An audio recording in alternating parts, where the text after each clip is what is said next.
Hello everyone. Today we discuss about aphorism number 6. इससे पहले हमने aphorism नंबर 5 के बारे में बात की थी।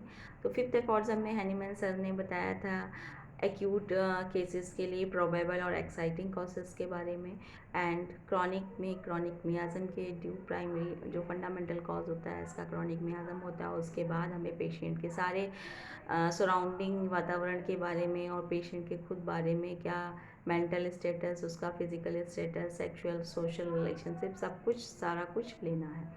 इसके बाद इसी के आगे क्रम में हैनीमैन सर बात करते हैं सिक्स एफोर्जम में अनबायस्ड ऑब्जर्वर या अनप्रेजुडिसाइज्ड ऑब्जर्वर की। तो इसके पहले हम समझ लें प्रेजुडिसाइज क्या होता है।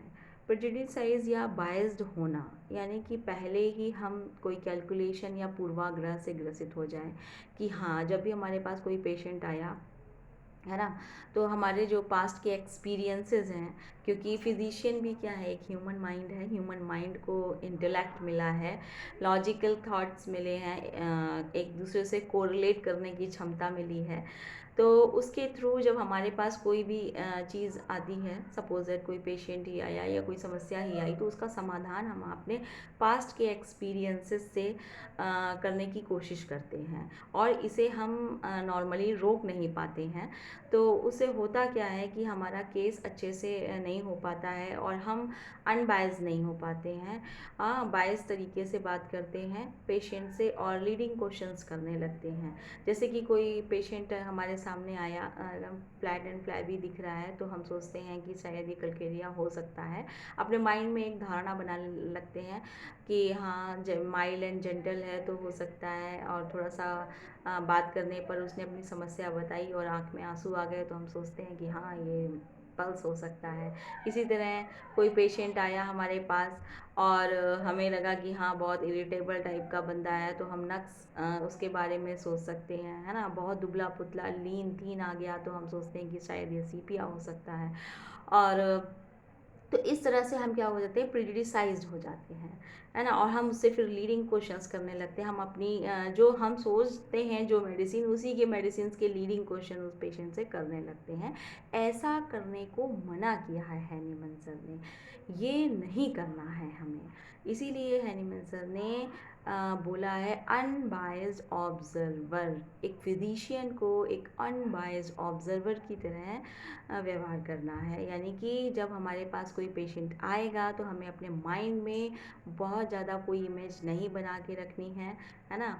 जब सिर्फ और सिर्फ उस पेशेंट को देखना है, ऑब्जर्व करना है और उसकी केस राइट करनी है, केस लिखना है, जैसा पेशेंट नरेट करता जाए उसकी लैंग्वेज में ही लिखने को हैनीमैन सर ने आगे के एफर्ट्स में बताया है कि जैसा पेशेंट बोलता जाए वैसा आप लिखते जाइए, लाइन बाय लाइन लिखते जाइए। और पेशेंट बता रहा है वो फिर उसके अटेंडेंस जो बताते हैं, जो साथ में आए हुए होते हैं, उनसे और कंफर्मिंग क्वेश्चन करके उनसे कंफर्म भी चीज़ें की जाती हैं। और ये तो हो गए पेशेंट के द्वारा बताए हुए सिम्टम्स और जो है ऑब्जर्वर के द्वारा बताए हुए सिम्टम्स। तो ये पूरे हो गए हमारे सब्जेक्टिव सिम्टम्स।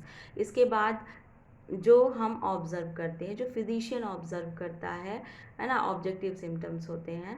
तो जो हम ऑब्ज़र्व कर रहे हैं, है ना, उसकी जो हेल्थ स्टेट क्या थी वो, और उससे डिविएशन क्या हुआ, हेल्थ स्टेट में कैसा था पेशेंट, क्या क्या चीज़ें थी, और कब वो कैसे डिविएट होकर के जो है डिजीज़ स्टेट में गया। तो उसके हेल्थ वाले सिम्टम्स से कैसे डिविएशन हुआ फ्रॉम डिजीज़।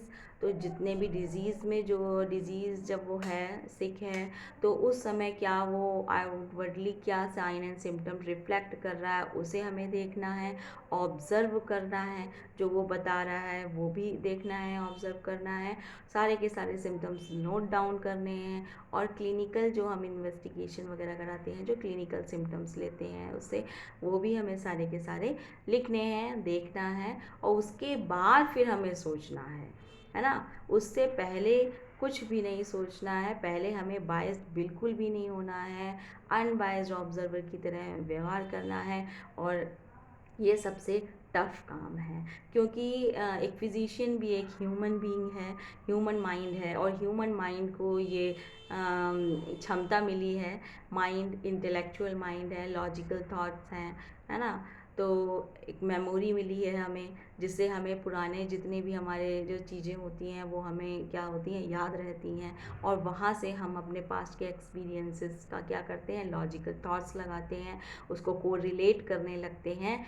तो ये सारे के सारे ह्यूमन माइंड की एक क्वालिटी है जिससे हमें बचना पड़ेगा, है ना। एक ऑब्जर्वर की तरह बिहेव करना पड़ेगा, और इसके लिए हमें बहुत सारा मेडिटेशन की ज़रूरत है। हमें अपने माइंड को इतना जो है क्या कहते हैं, बहुत ज़्यादा वो करने की ज़रूरत है, मतलब फोकस करने की ज़रूरत है हमारे माइंड को, कि हमें अनबाइज्ड नहीं होना है, मतलब अनबाइज्ड रहना है, बाइज्ड नहीं होना है ना, प्रेजुडिसाइज्ड नहीं होना है, अनप्रेजुडिसाइज रहना है।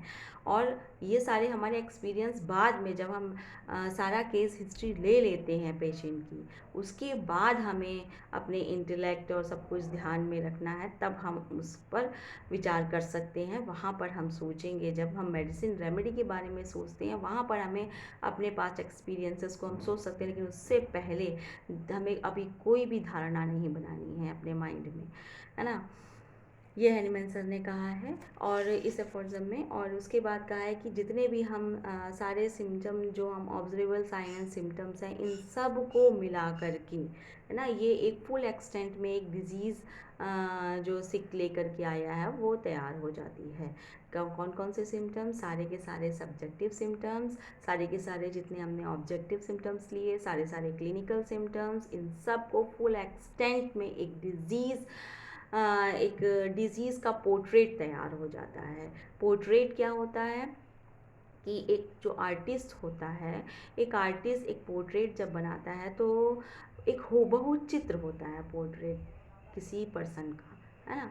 तो वो वहाँ पर जब पोर्ट्रेट एक तैयार होता है तो एक एक फाइन लाइन भी वहाँ पर क्या करता है, वो मेंशन करता है वहाँ पर। इसी तरह जब हमें कोई केस लेना है तो एक एक फाइन सिम्टम हमें ध्यान रखना है और लिखना है, जो जो हम ऑब्ज़र्व कर रहे हैं पेशेंट में, बिना किसी पूर्वाग्रह से ग्रस्त हुए, यानी कि बिना बायस्ड हुए, है ना। सारे के सारे सिम्टम्स हमें लेने हैं, लिखने हैं, और एक लाइन बाय लाइन लिखने हैं, पेशेंट की लैंग्वेज में लिखने हैं, अटेंडेंट से पूछने हैं, और हम जो ऑब्ज़र्व कर रहे हैं वो लेने हैं।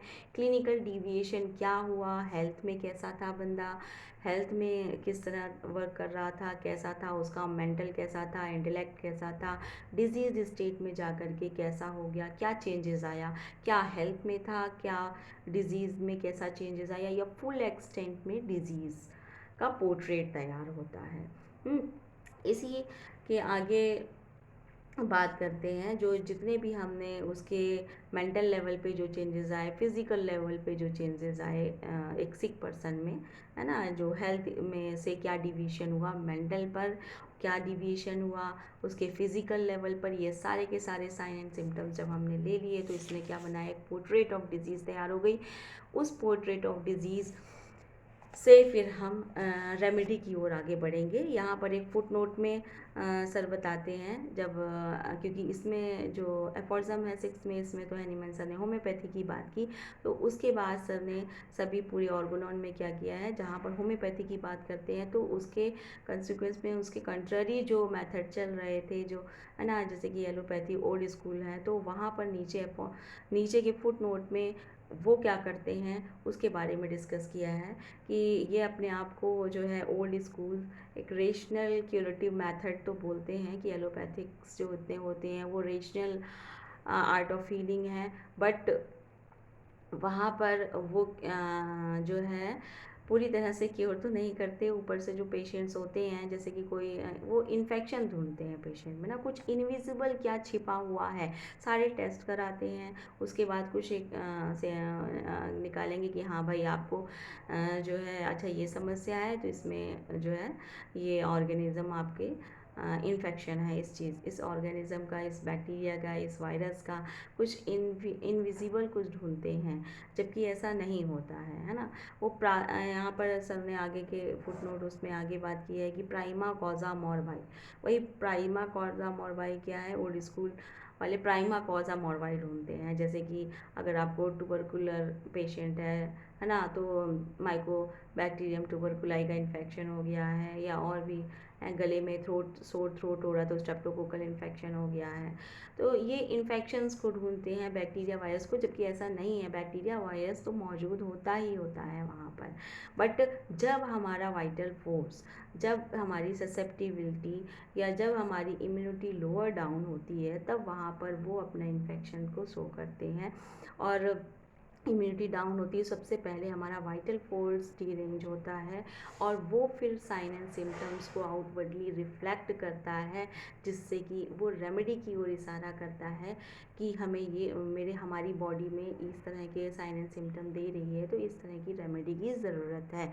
ये हैनीमैन सर ने होम्योपैथी में बताया है कि इस तरह से हम जब हमारी बॉडी जो है ससेप्टिबिलिटी लोअर डाउन होती है, या जो हमारी बॉडी में कोई भी इम्यूनिटी लोअर डाउन होती है, तो सबसे पहले हमारा वाइटल फोर्स अफेक्ट होता है, और वो साइन एंड सिम्टम को रिफ्लेक्ट करता है। जो साइन एंड सिम्टम्स जब हमारा पेशेंट हमारे फिजिशियन के पास आता है, तो उसको अनबायस तरीके से सारे साइन एंड सिम्टम्स को लेना चाहिए, नोट डाउन करना चाहिए अनबायस्ड ऑब्जर्वर की तरह, और फिर सोचना चाहिए, फिर रेमेडी की ओर जाना चाहिए। इतना हमारे 6th एफर्जन में हैनीमैन सर ने बताया है कि हमें ये करना है। जब हम कोई केस लिख रहे होते हैं, राइट कर रहे होते हैं, ऐसे हमें पेशेंट के बारे में सोचना है। धन्यवाद। ये है एफर्जन नंबर 6 हमारा, और नेक्स्ट वीडियो में हम आगे के एफर्जन्स को डिस्कस करेंगे। धन्यवाद।